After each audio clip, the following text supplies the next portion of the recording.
Hi everyone, today topic is TCP/IP model. TPC/IP stands for Transmission Control Protocol, Internet Protocol model. It is a network model used to the current Internet architecture. It is developed by Defense Project Research Agency in 1960. TCP/IP transfer data from one device to another device. It is ensured that receiver will receive the same information we send by sender. It is provide the reliable, accurate communication between the sender and receiver. It is used to the connect the remote machine.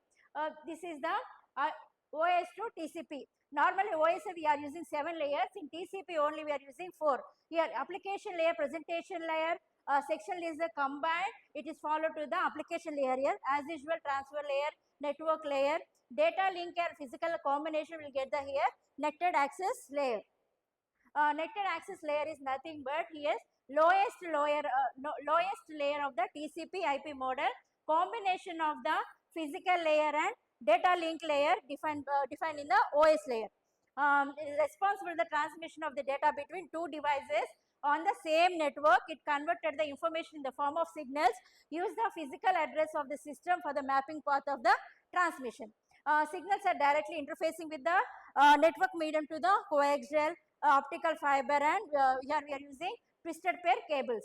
Second one is the network layer. It is the internet layer. It is send the packet from any network to the device to shortest path or routing. Here we are using IP. It is deliver the packet from the source to destination by following the IP address. In case of any information get the network problem, that time we are using ICMP.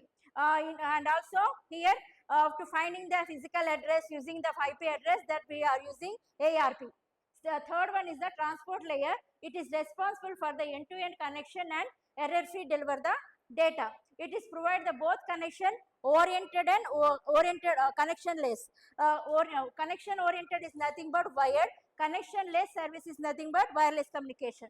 Here we are using flow control. Manage the amount of the data, send the data transmission rate.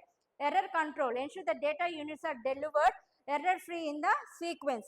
TCP is nothing but oriented connection protocol to take the feedback. UDP is nothing but user datagram protocol. Connectionless protocol we are using. Here we are not taking any feedback. For last one is the application layer. It is used for the interaction between the user and application. It is offer the accessing a global information about the various objects.